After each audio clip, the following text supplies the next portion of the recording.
ஜம்மு காஷ்மீர் ரஜௌரி வனப்பகுதியில் பதுங்கியுள்ள தீவிரவாதிகளை தேடும் பணி 11வது நாளாக நடைபெற்று வருகிறது.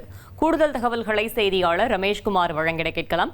ரமேஷ்குமார், வணக்கம். 11வது நாளாக பயங்கரவாதிகளை தேடும் பணி நடைபெற்று வரும் நிலையில் என்னென்ன நடவடிக்கைகள் மேற்கொள்ளப்பட்டிருக்கிறது? முழு தகவலையும் சொல்லுங்க.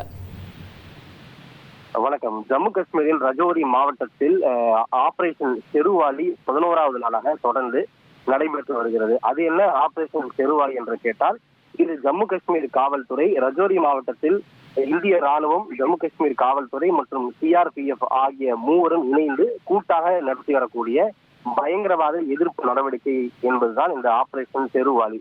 குறிப்பாக அந்த ரஜௌரி மாவட்டத்தில் டோரிமால், கம்பீர் மோக்லா இப்படி பல்வேறு அடர்ந்த வனப்பகுதிகள் இருக்கின்றன. இந்த அடர்ந்த வனப்பகுதியில் பாகிஸ்தானை சேர்ந்த சில பயங்கரவாதிகள் தங்கியிருப்பதாக பாதுகாப்பு படையினருக்கு தகவல் கிடைத்தது.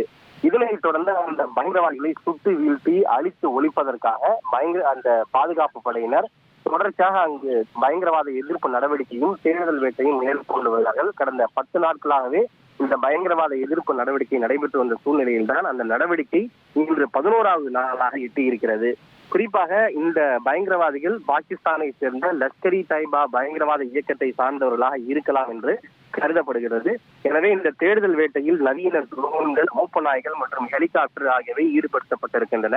இந்த பாதுகாப்பு படையினர் தேடுதல் வேட்டையை நடத்தும் போது அங்கு பயங்கரவாதிகள் இருக்கிறார்கள் என்பதற்கான சில கூடுதல் ஆதாரங்கள் அவர்களுக்கு கிடைத்திருக்கிறது. குறிப்பாக பயங்கரவாதிகள் அங்கு சமைத்து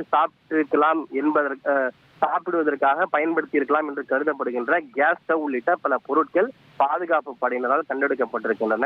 இதனைத் தொடர்ந்து தங்களுடைய தேடுதல் வேட்டையை பாதுகாப்பு படையினர் தீவிரப்படுத்தி அங்கு பதுங்கி இருக்கக்கூடிய பயங்கரவாதிகளை சுட்டு வீழ்த்துவது அல்லது பிடிப்பது உள்ளிட்ட அந்த பணிகளிலே மிக தீவிரமாக ஈடுபட்டு வருகிறார்கள். தொடர்ந்து அந்த வனப்பகுதியிலே துப்பாக்கி சூடு சத்தம் உள்ளிட்டவை தொடர்ந்து அங்கு கேட்கப்பட்டு வருகிறது. அந்த ஆபரேஷன் செருவாலி தான் இன்று 11வது நாளை எட்டியிருக்கிறது. ஓரிரு நாட்களில் பயங்கரவாதிகளை பிடித்துவிட முடியும் என்று பாதுகாப்பு படையினர் உறுதியாக நம்புகிறார்கள்.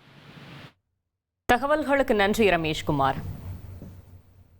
1,28,00,000 மனங்களை வென்ற தந்தி டிவி யூடியூப் சேனல். தவிர்க்க முடியாத தம்ப்நெயில், கலக்கலான கான்டென்ட்ஸ். நீங்களும் இந்த குடும்பத்தில் இணைய இப்பவே சப்ஸ்கிரைப் பண்ணுங்க.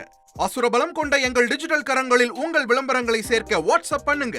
8939888838. Email advtthanditv@dttv.in.